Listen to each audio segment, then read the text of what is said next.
Without further ado, here is our first president, POTUS 1, George Washington. Thank you for joining us today, Mr. President. Thank you for having me, and it's quite an honor to be here with you today. And I see some things have changed. Mr. President, today is July 4th, the 250th celebration of the United States Republic, America 250. How do you feel about that? Is there anything different? 250 years, certainly a long time. And if I had to summarize how I feel and my experiences on the battlefield and now and today, and as POTUS 1, I would feel thankful that we're still here, and I would also feel disappointed. I didn't expect things to turn out the way they did in certain categories. But if there's one thing that I believe America, the United States, needs today, it's accountability. It's accountability for the nation, its politicians, and for ourselves. And because in my time and culture, we knew that no one was coming to save us but ourselves from the tyrannical government of the European powers. I'm thankful you said that because I actually wrote about taking accountability in our own lives and as a nation in my new book that I wrote about you titled The Psychology of George Washington on Amazon. That's fascinating. I'll have to read your book about me. Thank you for writing it, John. You know, in my time and culture, we never had social media or technology to divide people and citizens, or even to hide from things in our lives or from things we're not supposed to be doing. We had to take accountability, and I feel that that is something that is lost in today's culture, is accountability for ourselves and for the nation. And I think that the United States, another thing, it has more slavery today than it ever has in human history. I think that the human trafficking and the forced labor that I've seen all over the world, and in particular the United States, it's heinous, it's detestable, it's gut wrenching, and it doesn't excuse anything that I've done or anything that other founders have done. What I'm pointing out is that why is it still going on today? I thought we laid a foundation that it would go away naturally, or, we know about the Civil War. But why is human trafficking and slavery still on today? But even more so, more than ever before in human history. And y'all also have the terrible taxes, the slavery of taxes, constantly, incessant taxes. We fought a tea tax. You guys get taxed more than you should. And I don't blame you for being upset about that. We were upset over a tea tax. Why don't you go tax exempt? I would if I was in your time and culture. But the big question is, why is there no public accountability for the public officials, for the government officials in the public sphere on the television? An EBS or a television breaking news about there is accountability.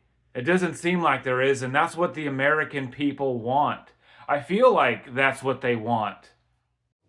Wow. Sir, that is a fascinating perspective. Would you like to address the nation for America's 250 celebration? Salutations. My name is George Washington, your POTUS 1. And even though I am not in government anymore and I'm beneath my vine and fig tree at Mount Vernon, I still do care about this republic. I still do care about its citizens very much. And one thing I would ask this country and its citizens is, how did this happen? How did this happen with endless taxes and endless war and poisonous food and insurance? What? How did this happen? How do we just let go of what's important to ourselves and to our posterity of our country? Taxes. How did that happen? I feel like there's a different language being spoken. Like they're speaking admiralty law when really the law underneath that is being dealt with is common law. I don't know. I feel like there's a disconnect, is what I'm saying, between what the citizens understand or understand and to what the government says they're doing. I don't know. And I think that's why there's endless taxes.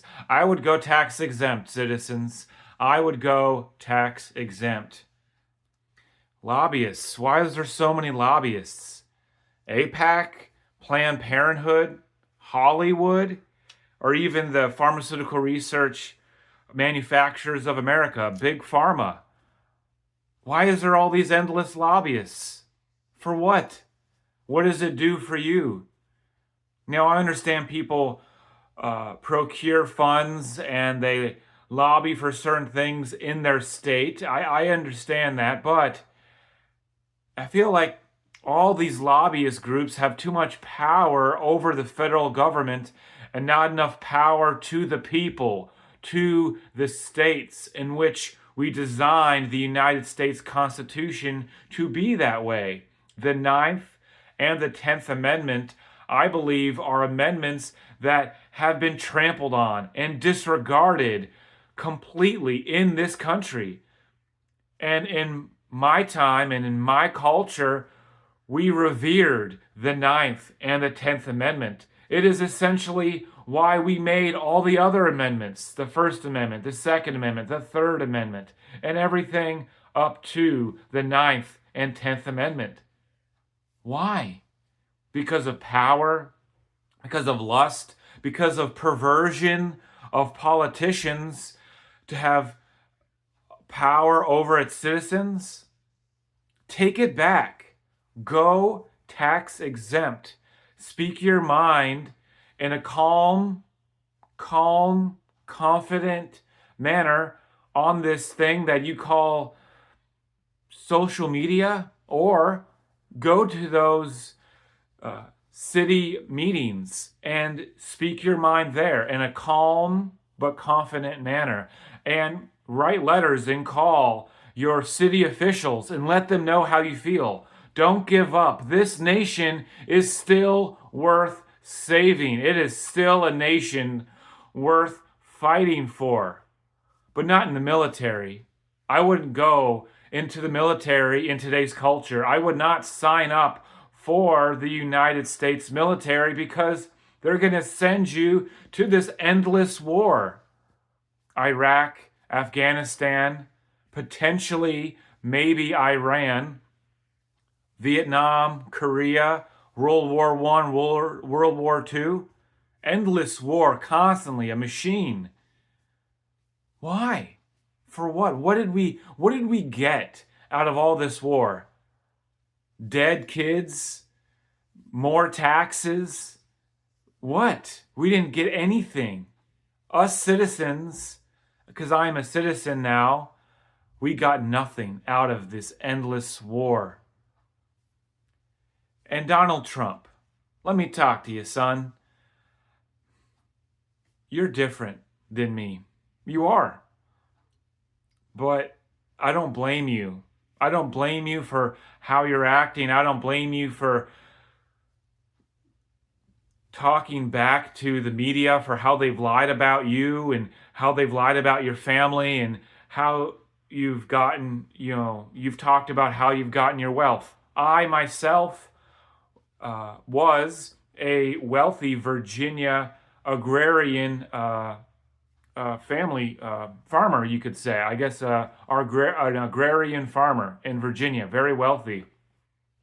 But I was also, like you, Mr. President, I was very sensitive to the news media. I was very sensitive to criticism. So that's not new for the citizens to see a president sensitive. Now, I think it's different that people want calmness and reserved communication. But I think there's a time and a place for how you communicate, Mr. President, Mr. Trump. I think there's a time and a place for how people communicate how you do very firmly to politicians or to people in the news. But I think it's time that the gloves come off and you tell people really what's going on. And Mr. Trump, if I may, as POTUS One, give accountability to this nation. Give accountability to the human trafficking culprits and bring justice to the victims of the human trafficking of today. Something else I'd like to say to you is, why are we so entangled in these foreign agreements? The United Nations? Why? In my last farewell address, I would never have dreamed that we would have a permanent foreign agreement and building on our nation and all these embassies everywhere. I would never agree to that. Not that I know of, and not that I know of in any of my speeches or correspondence that I would agree to that. But the United Nations, the International Monetary Fund, the International Bank of Settlements, I would never agree to any of this. But why is it that we agree to it now?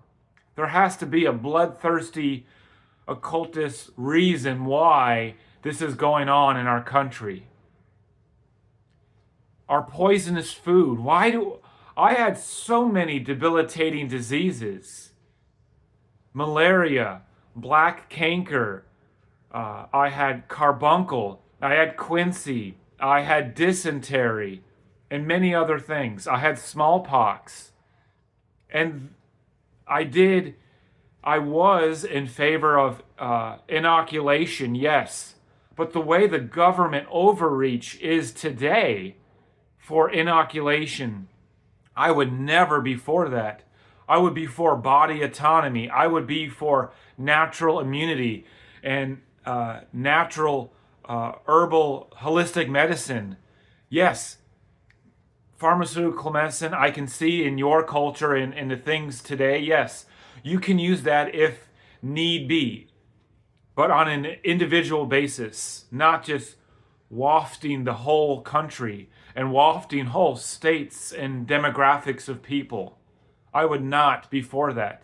I gave my beloved Martha the choice of body autonomy like I gave others, because I saw the need for this emergency.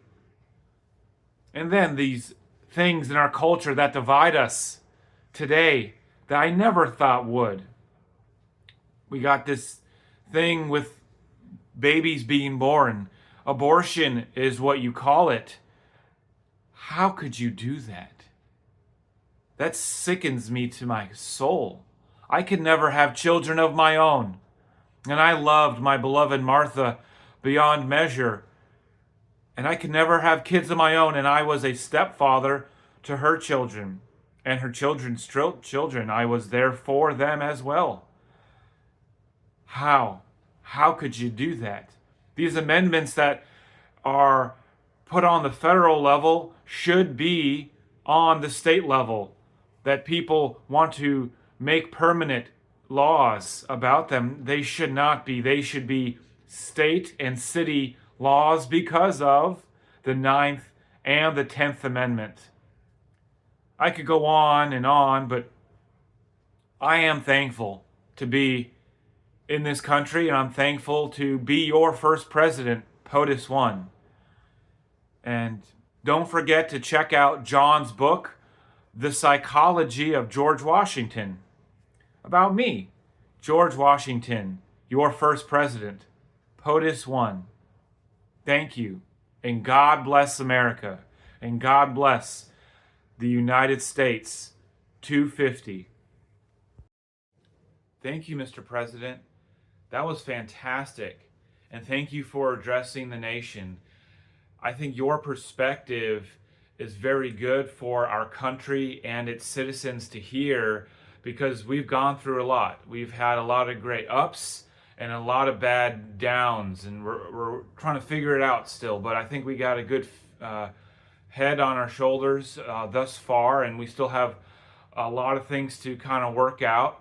But I think your perspective and the founding principles that your colleagues instituted definitely can help us to get back to the roots of those founding documents of the Declaration of Independence and the principles in the Constitution of the United States Republic. I think also, sir, you bring a really great perspective about the Ninth and the 10th Amendment. I think people need to get back to those things, and then we'll get back to those founding principles that you have just laid out. And remember, my book, The Psychology of George Washington, is available now, today, for $17.76, July 4th, on Amazon. Thank you for watching this interview, and